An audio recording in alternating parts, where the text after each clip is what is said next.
बहुत समय पहले की बात है। एक शक्तिशाली राजा था जो धन दौलत, वैभव और ऐशो आराम में जीवन बिताता था। उसका महल बेशकीमती रत्नों से सजा हुआ था और उसके दरबार में सोने की बनी हुई एक आलीशान गद्दी थी जिस पर बैठकर वह राजकाज चलाया करता था। उसे अपनी संपत्ति और शानो शौकत पर बहुत गर्व था।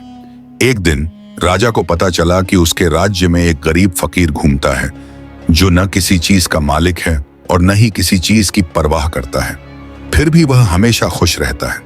यह सुनकर राजा को बहुत आश्चर्य हुआ।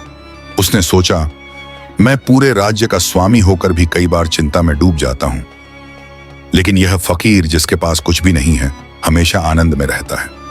राजा ने उस फकीर को अपने दरबार में बुलवाया। फकीर साधारण कपड़ों में दरबार में आया और राजा के सामने खड़ा हो गया। राजा ने मुस्कुराते हुए कहा, फकीर, मैं चाहता हूं कि तुम मेरी सोने की गद्दी पर बैठो और राजगद्दी का एहसास करो। शायद तुम्हें भी समझ आए कि असली सुख किसमें होता है। फकीर ने हंसते हुए कहा, महाराज, अगर आप चाहते हैं तो मैं गद्दी पर बैठ जाऊं, लेकिन मेरी एक शर्त है। राजा ने उत्सुकता से पूछा, क्या शर्त है? फकीर बोला, मैं इस गद्दी पर बैठूंगा, लेकिन सिर्फ तब तक जब तक यह मेरी रहेगी।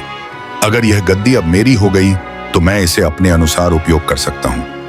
अगर यह आपकी ही रहेगी तो मैं इस पर नहीं बैठूंगा। राजा हंस पड़ा और बोला, यह गद्दी मेरी है और हमेशा मेरी ही रहेगी। तुम बस इसे कुछ देर के लिए महसूस करो।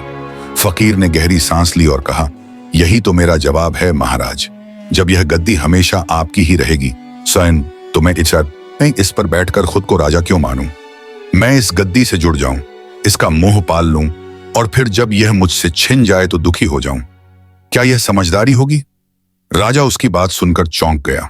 फकीर ने आगे कहा, मैं इस दुनिया में कुछ लेकर नहीं आया और न ही कुछ लेकर जाऊंगा।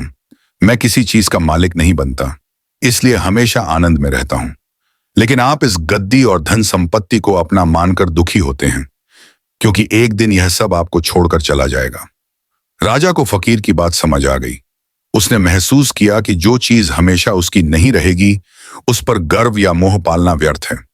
उसने उसी दिन से अपने अहंकार और संपत्ति के मोह को छोड़कर प्रजा की भलाई के काम करने का संकल्प लिया।